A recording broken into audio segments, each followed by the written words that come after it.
Bonjour à tous et à toutes, je suis heureuse de vous retrouver pour la continuité de ces vidéos sur prendre soin de son couple. Aujourd'hui, j'avais envie de partager avec vous l'importance de nourrir le vivant dans le couple.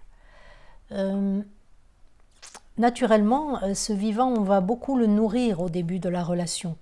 On va prendre du temps pour être avec l'autre, pour faire des activités, pour rire, pour s'amuser, pour être dans la sensualité, dans la sexualité avec l'autre.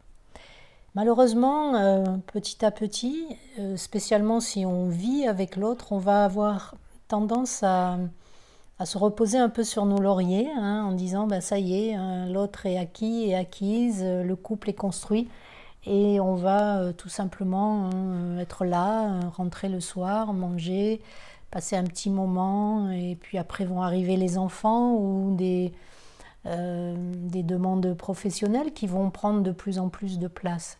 Et le couple va passer en deuxième plan. Vous voyez, c'est comme si je mangeais une fois un bon repas et puis j'allais plus me nourrir pendant plusieurs jours en pensant que ce repas va me suffire.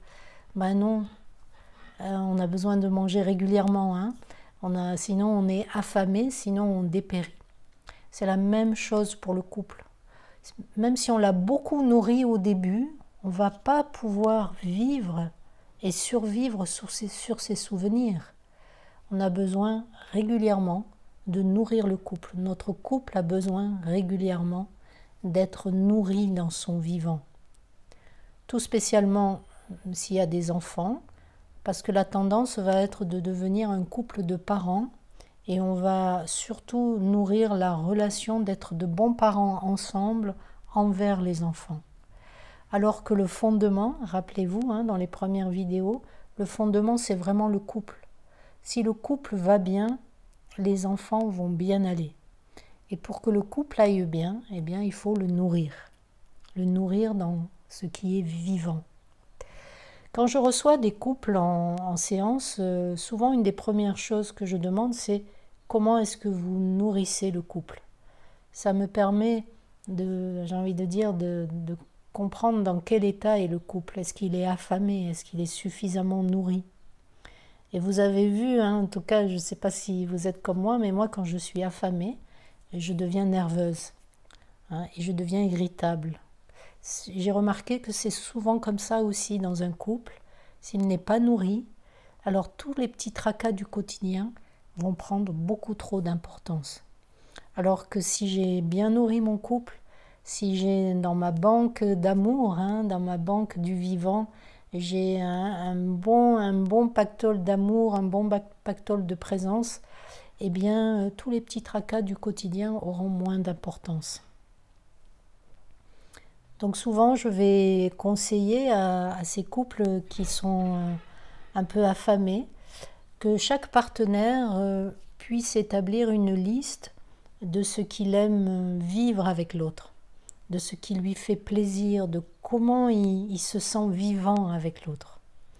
Donc ça peut être des activités extérieures, ça peut être des activités avec l'autre et avec des amis ou seulement avec le partenaire. Ça peut être des moments dans la maison, des moments de sensualité, des moments de sexualité, tout simplement regarder un bon film, partager un livre. Vous voyez, donc tout ça, on va écrire une sorte de liste où on va vraiment marquer ce qu'on aime, ce qu'on a envie de vivre avec l'autre. Et puis, on va partager la liste avec le partenaire pour lui permettre de dire « Ah oui, tiens, ça oui, ça me plaît de le faire avec toi ». Et puis, toi, viens dans ma liste, hein, et regarde comment est-ce que... Oui, qu'est-ce qui te plaît là? Qu'est-ce que tu as envie qu'on fasse ensemble? Commencez par des choses simples. Hein. Ne dites pas, tiens, on va organiser un tour du monde parce que vous ne le ferez pas. Ça doit être des choses facilement accessibles, facilement praticables dans la vie de tous les jours, sans que ça bouleverse la vie du quotidien. Ça peut être parfois tout simplement aller faire une promenade le soir quand les enfants sont couchés, une petite promenade dans le quartier, main dans la main, à respirer l'air frais de l'été. Vous voyez, des choses toutes simples, mais Ce sont des sortes de rendez-vous qu'on va se donner avec l'autre, qui va marquer combien ça me plaît d'être avec toi, combien ça me nourrit d'être avec toi. Une fois qu'on a décidé quelques activités, qui vont bien sûr évoluer au cours des ans, ensuite il va falloir les agender, ouvrir son agenda. Et puis de la même manière que nous passons beaucoup de temps à prendre des rendez-vous pour ceci, pour cela, à réserver des plages de temps pour ci, pour ça, nous allons réserver une plage de temps toutes les semaines. Peut-être au début ça sera que seulement tous les 15 jours, mais marquez-le, inscrivez-le sur l'agenda. Cette soirée ou cet après-midi-là, cette matinée-là, c'est réservé pour mon couple, c'est réservé pour mon amour. Et dans ces moments-là, c'est prioritaire. Ne pensez pas que « ah tiens, je peux l'annuler parce que finalement il y a quelque chose de beaucoup plus important ». Non, ça devient une priorité. C'est le moment où vous allez nourrir le couple. C'est comme si vous avez un enfant qui vient parce qu'il sait que c'est l'heure du goûter et puis vous lui dites « ah écoute, excuse-moi, c'est l'heure du goûter, mais c'est pas très grave, tu mangeras mieux ce soir, mais là je dois faire autre chose de beaucoup plus important ». Non, ça reste une priorité. Ne pensons pas que les enfants vont souffrir de ce temps que vous allez prendre pour votre couple. Bien au contraire. Les enfants, ils vont être contents. Même si c'est les grands-parents qui les gardent, même si c'est une babysitter qui sera là, ils vont être contents de voir que vous prenez ce temps pour vous nourrir, vous les parents, l'un envers l'autre, l'un pour l'autre. Rappelez-vous, le couple est le fondement de la famille, c'est la base. Donc un couple bien nourri va être un couple heureux. Et un couple heureux va rayonner cet amour sur ses enfants. Donc voilà, on va se prendre rendez-vous. Ça peut être donc une soirée par semaine, un week-end tous les mois. Ça peut être des activités seules avec le partenaire ou avec des amis. Ça va être important que même si on prend du temps avec les amis, qu'il y ait toujours un moment d'intimité avec l'autre, même si on est en compagnie, même si on est avec d'autres personnes, de sentir qu'il y a cette intimité, ce moment de partage. Je conseille souvent qu'à tour de rôle, chacun dans le couple soit l'initiateur de ce moment. Par exemple, si vous décidez que le jeudi soir, c'est la soirée du couple, et c'est pas au moment à 19h30 ou à 20h, quand on va se retrouver, de dire qu'est-ce qu'on fait. Non, je propose que l'un et l'autre, on organise ce temps. Peut-être on réserve un restaurant, peut-être on choisisse un film, ou tout simplement on dise moi j'aimerais juste qu'on soit là, qu'on se fasse un massage ou qu'on aille faire une promenade dans le quartier, mais que vous arriviez avec l'idée de qu'est-ce qu'on va faire ensemble, c'est important. C'est comme si vous avez des invités à la maison et puis vous n'avez pas dans votre tête quelques jours avant préparé le repas, dire qu'est-ce que je vais leur faire à manger. C'est comme si à 7h30, vous disiez, mon Dieu, ils vont arriver, qu'est-ce que je vais faire? Non. En général, on prépare, on nettoie la maison, on prépare, on se dit, tiens, je vais faire ça, je vais choisir telle musique. Donc, et les invités se sentent accueillis. De la même manière, votre couple se sentira nourri, se sentira accueilli si chaque partenaire met de l'attention dans ces moments, le prépare, il met sa petite touche. Donc voilà, chacun à son tour va pouvoir choisir d'être un peu la meneuse, le meneur de ces soirées, sans que ça devienne un stress. Je peux aussi à un moment dire, comme quand tout d'un coup on a des amis qui tapent à la porte à l'improviste, pouvoir dire, écoute, ce soir-là, j'ai rien préparé, mais je suis tellement heureuse de passer cette soirée avec toi. Et puis, si on improvisait, si on partait à l'aventure, on monte dans la voiture et on regarde là où ça nous mène. Voyez, soyez créatifs.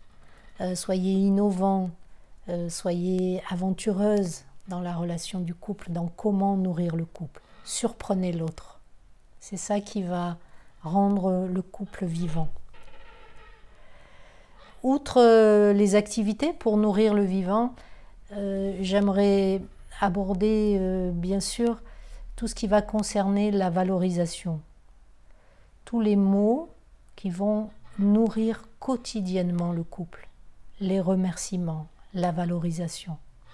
Souvent, ça aussi, c'est très présent au début du couple. On se dit beaucoup de choses. On valorise l'autre, on lui dit qu'on l'aime, on lui montre tout ce qui est beau en lui et en elle. Et puis ça, c'est pareil, au bout d'un moment, on ne le dit plus. Soit par habitude, parce que voilà, on a perdu l'habitude de le dire, soit parce qu'on ne le sent plus dans son cœur. Soit parce que bien sûr, souvent, l'autre ne me le dit pas. Donc s'il ne me le dit pas, je ne le dis pas non plus. C'est fondamental dans une relation autant d'amour que d'amitié, de pouvoir régulièrement dire combien je suis bien avec l'autre, combien je l'apprécie. Et vraiment, ce que j'encourage, c'est pouvoir aller dans les détails. Vous voyez, c'est très différent si je dis à l'autre je t'aime, oui, je t'aime, mais vous voyez la différence si je dis à l'autre oui, je t'aime. Voilà, je t'aime quand tu rentres à la maison et que je vois ton large sourire, ça me fait quelque chose dans le cœur. Je t'aime comment tu me prends dans tes bras. J'aime quand tu me prépares des petits plats. Ou j'aime quand tu te glisses contre moi dans le lit. Vous voyez, toutes ces petites choses où on va rentrer dans le détail. On va montrer à l'autre combien il est unique, combien il est spécifique, combien il nourrit quotidiennement mon cœur. Donc ça va être une valorisation de comment l'autre me nourrit. Ça va être des mots qui vont être des mots d'encouragement, de ce qu'on est comme un couple. De la même manière qu'on va avoir envie de dire des mots à son enfant, il va falloir apprendre à dire des mots à notre couple. De vraiment manifester à l'autre aussi la valorisation, mais aussi les remerciements. Merci. Combien de fois on mange, on a l'habitude que l'autre fasse à manger, on a l'habitude que l'autre descende la poubelle, qu'il gare la voiture, qu'il ait fait ça, et on ne dit pas merci. Voyez, toutes ces petites choses, ce sont des petites lumières qui vont créer une merveilleuse guirlande dans le couple, qui vont illuminer le couple. Puis au bout d'un moment, voilà, on ne change plus les ampoules de ces guirlandes, on s'habitue à ce qu'il y en ait une et l'autre qui s'éteignent, puis on dit c'est à l'autre de changer l'ampoule, il ne me dit rien, moi je dis rien. Alors moi j'ai envie de vous dire, même si ces mots-là, vous ne les avez pas entendus, dites-les. Même si vous ne les avez pas entendus depuis longtemps, prononcez-les. Et surtout, demandez à l'autre de vous le dire. Ne restez pas affamé de mots. Dites à l'autre, tu sais, c'est tellement bon quand tu me dis merci. C'est tellement bon quand tu me dis que je suis beau ou que je suis belle. C'est tellement bon quand tu me parles de ce que je suis et qui te nourrit. Voilà, ne restez pas affamés vous non plus. Demandez ce que vous avez besoin. Demandez comment vous voulez être nourri dans un couple. N'attendez pas que l'autre le fasse systématiquement. Réclamez. Bien sûr, si au bout de quelques mois, de quelques années, vous avez réclamé et que rien ne vient, oui, là, vous avez le droit d'être en colère et puis même de remettre en question la relation. Mais en attendant, donnez les mots, prononcez les mots, donnez du temps, donnez à l'autre et vous verrez que souvent l'autre aura à ce moment-là aussi envie de vous donner. Je vous remercie pour votre attention. Si vous avez aimé cette vidéo, vous pouvez mettre un petit like, une appréciation, un commentaire. Vous pouvez aussi vous abonner à ma chaîne. Je vous en remercie. et je vous dis à tout bientôt.